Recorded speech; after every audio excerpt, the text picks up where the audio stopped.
After seeing The Mandalorian recently, I have to say that it's bloody great, and it's the most Star Wars thing to come out of Disney since Rogue One. And so here's my useless review of Episode 1 for your pleasure. So we start off as the Mandalorian makes his way up towards his prey.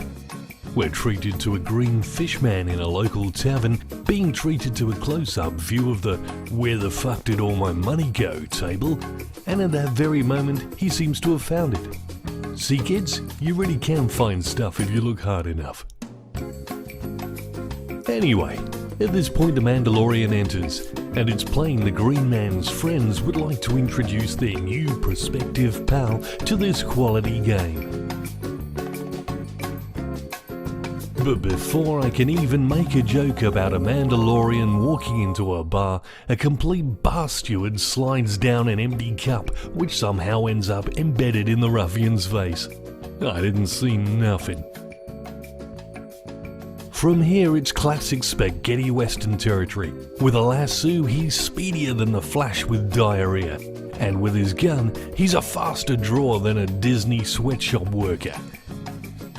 Then it's not long before I don't have time to make a joke about how the last ruffian is half the man he used to be, and it's here that the Mandalorian explains to Greenface that he's got a price on his head, and dead or alive, he's coming with him. Of course, the quarry offers him a stash of money to forget all about this, just like a Clinton after another accident. But he's heard it all before, and before you can sing "Baby It's Cold Outside," they're making their way to the ice transport terminal. Here the owner whistles up some transport and they skim off towards where the ship is parked. After the Mandalorian sexually harasses old Greenface off the speeder, there's hardly enough time to make a joke about something fishy going on before a monster decides to add some speeder to its diet.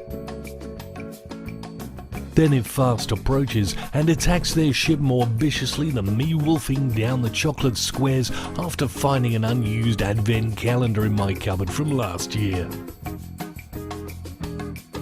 And the Mandalorian, or Mando as we come to know him, electrifies the shit out of that beast. It reminds me of when Thomas Edison won that "I'm a Dick" award for electrifying that elephant to death because he couldn't make a better car than Tesla. Ah, good times. But I digress. And it's not long before they're on their way to Bounty Central. On the way to collect the bounty, Greenface explains he needs to drop the kids off at the pool and asks where the toilet is. After not getting an answer, or thinking about how he's going to wipe his ass with those handcuffs on, he goes off on his own to investigate.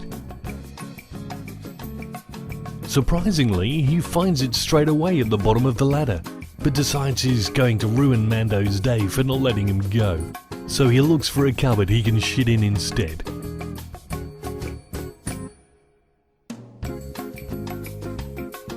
But after he finds the secret stash of life-size chocolate bars in the hold, the Mandalorian gasses him and locks him away. He doesn't like sharing, apparently.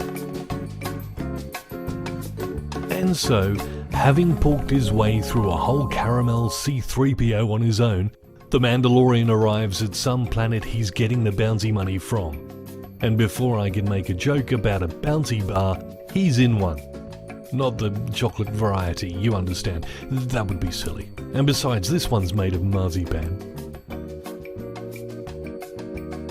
Anyway, soon he collects his money and asks for the most expensive bounty currently off the books. He's told of someone he can annoy just down the street and is given a card to wave at the door to gain access. It's not long then before he's found the place and is shown the way to the boss, who's surrounded by ex-stormtroopers who plainly haven't shaved in a month. He's told of the bounty and given a down payment to bring it back alive if possible. Off he flies to the planet where he'll find the prize, and is helped by a local who teaches him how to ride on land piranhas for the price of a chocolate minty porg. Later, the old man promises to take him to the bounty signal, and soon they're off to become slightly dodgy CGI for a bit. When they get over that, the Mandalorian makes it to the compound where the signal's coming from. Unfortunately, it seems he's been beaten to it. A bounty hunter droid is handing the bad guys' asses to them, and the Mandalorian recognizes him as H3N3R0ID, or Hemorrhoid as his friends like to call him because he's such a pain in the ass.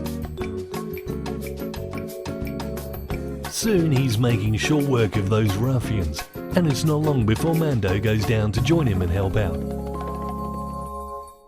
Agreeing to half the bounty each if successful, a full-on battle ensues and is resolved in the positive for our new best pals.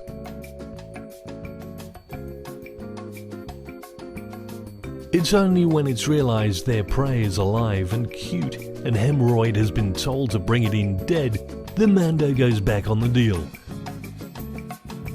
leaving him to reenact the roof of the Sistine Chapel to no one in particular at the end of the episode. Brilliant. Hey, thanks for watching. If you'd like to hear me butcher other storylines to TV and film, this is the channel you've been looking for. Sign up below, and until next time, may the dwarf need tissues.